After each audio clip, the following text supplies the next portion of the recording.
today's discussion, I'm going to talk about fiat currency. We operate with fiat currency. Every single country in the world, sadly including Switzerland now, every single country in the world operates with fiat currency. What is fiat currency? Currency is something that circulates as if it were money.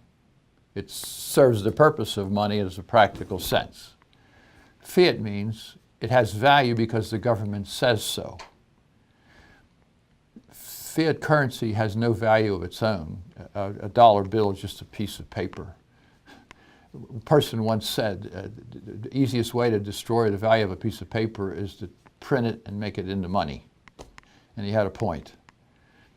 Fiat currency is the foundation for all the currencies in the world now, and one of the main reasons why there are so many nasty things happening and going to happen as a result of phony money.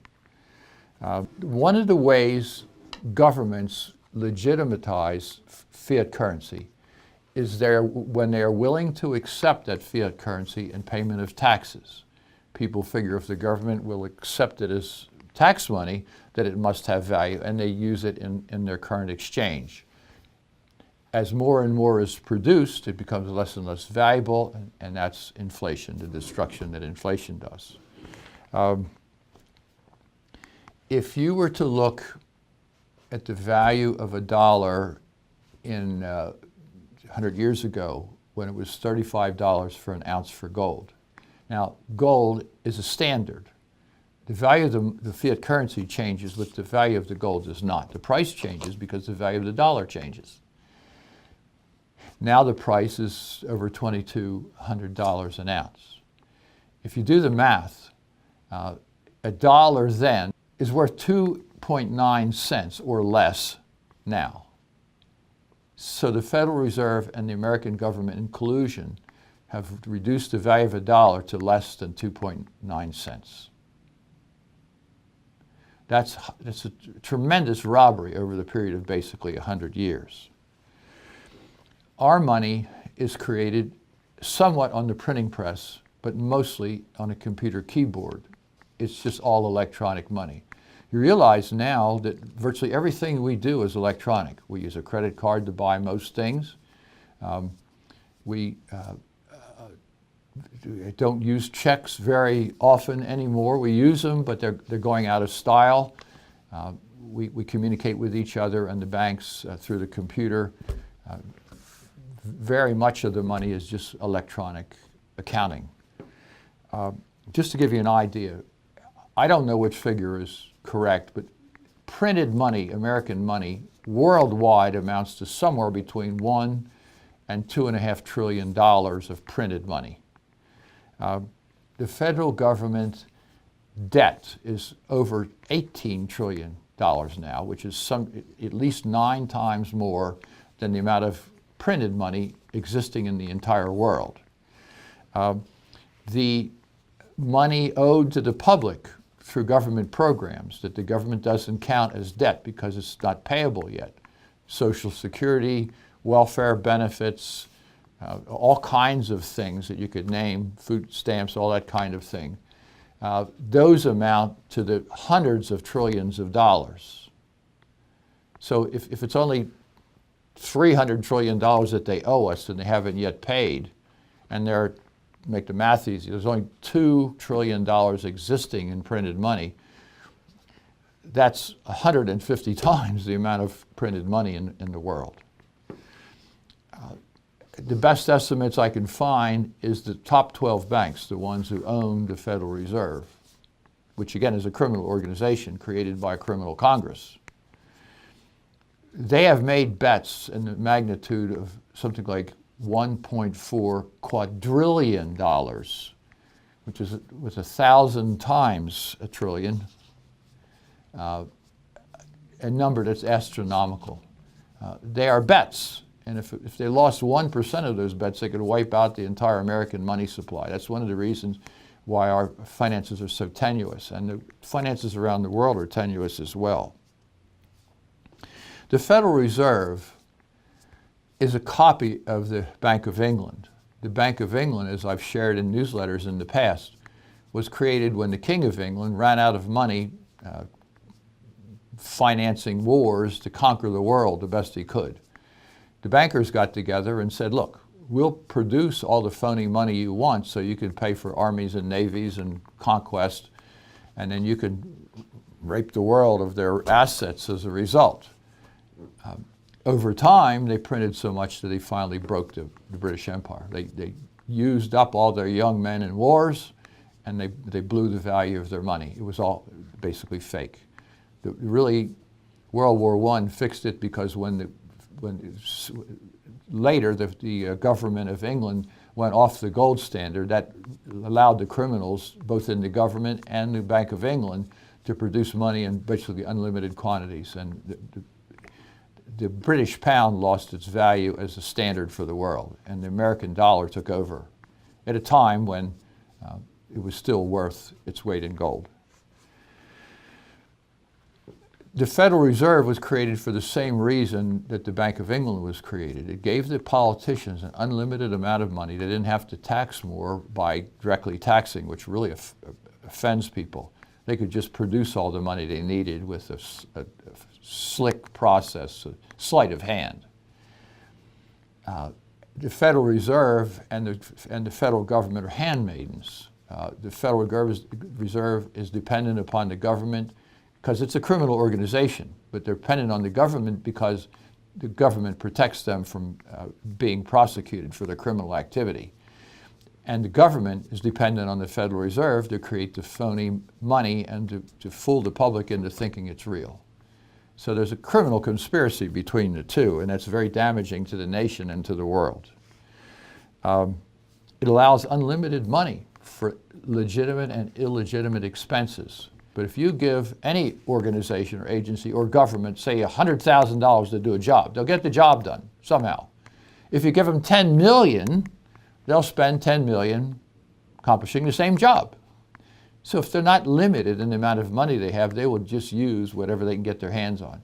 Everybody who's listening to this will know that any government organization will be given a budget for the year. If they spend more than their budget, the next year the budget will be increased, despite the fact what they do doesn't even have any value most of the time.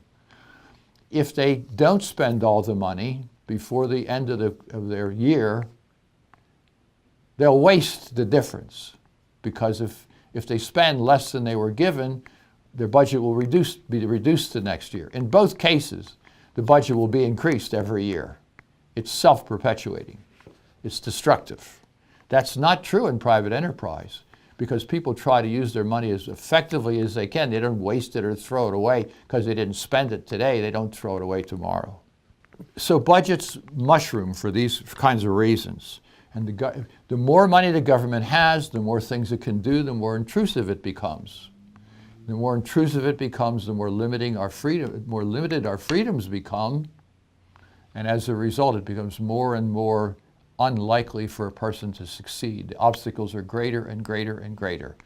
That helps existing organizations and companies and professions who don't want competition because they already are where they want to be.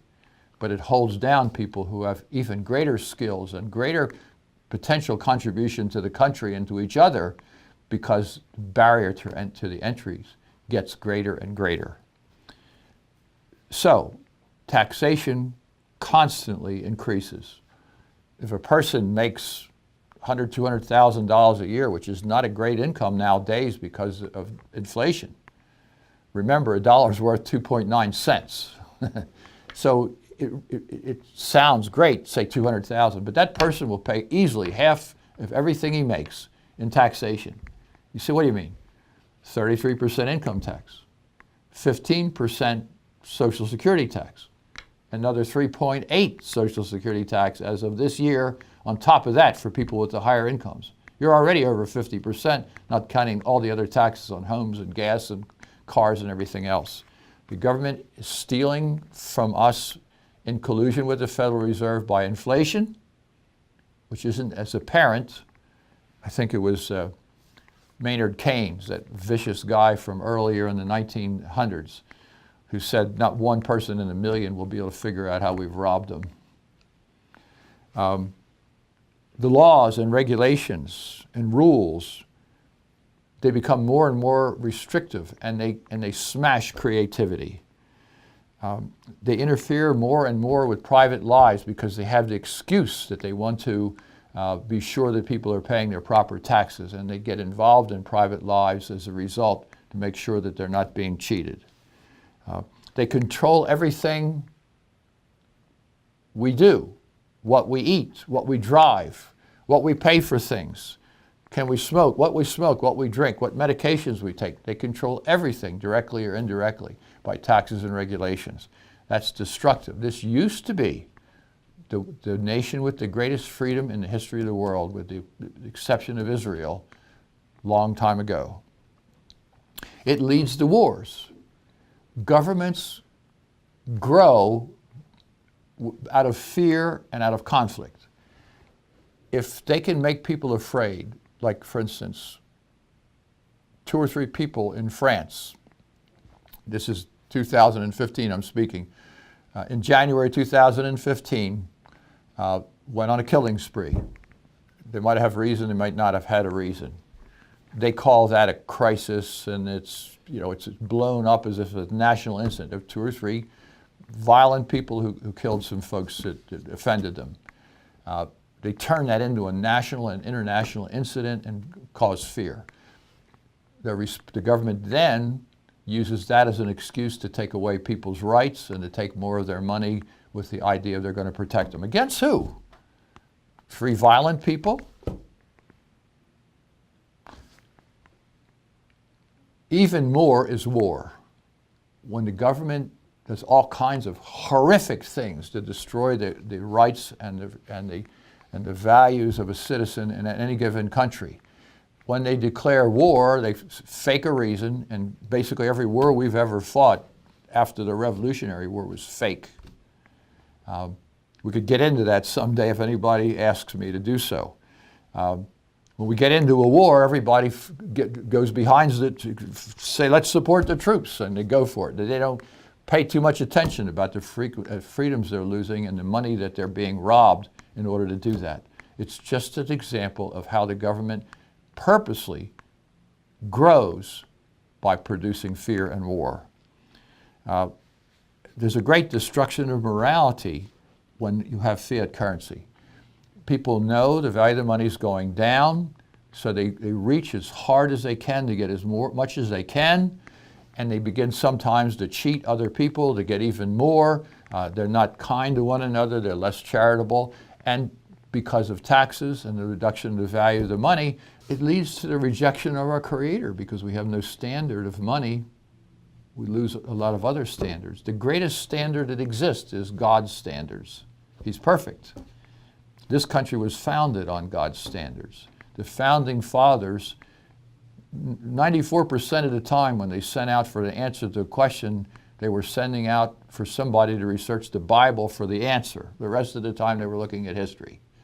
We were founded on godly principles, and that's disappearing. And with it, our moral character is going. We're more and more independent, trying to be more and more independent, but we're more and more dependent upon the government. When there's a problem, the government is the least likely candidate to solve any given problem. If we give the government the responsibility to solve a problem, in almost every case they'll make it worse. And in many cases, the problem wouldn't exist unless the government had created it at first. Now, I'm not trying to be negative about our government. That's just true of all governments, because governments are run by people. When we give our responsibilities over to the government or anybody else, we're giving away part of ourselves. When something goes wrong, we no longer accept the responsibility or the loss. We blame somebody else. We take them to court. We ask for restitution. We want the insurance company to fix it. If it's our mistake, we should stand up and say, all right, it's our mistake. All these things, starting with fiat currency, and prior to that, saying no to God, all these things lead to the gradual bankruptcy and destruction of every nation. That's why I'm saying that this year we're probably going to have quite a number of very surprising and destructive events. and I want to do everything I can to keep you in advance notice of what's likely to happen. I may not be able to call all the shots at the right time. I'm going to do the best I can to keep you informed. Stay in touch with these discussions. Clients will get an email or a postcard. We have the blog where the newsletter and other materials are located. So please stay in touch and contact me if I've raised any questions in your mind. I hope this has been helpful.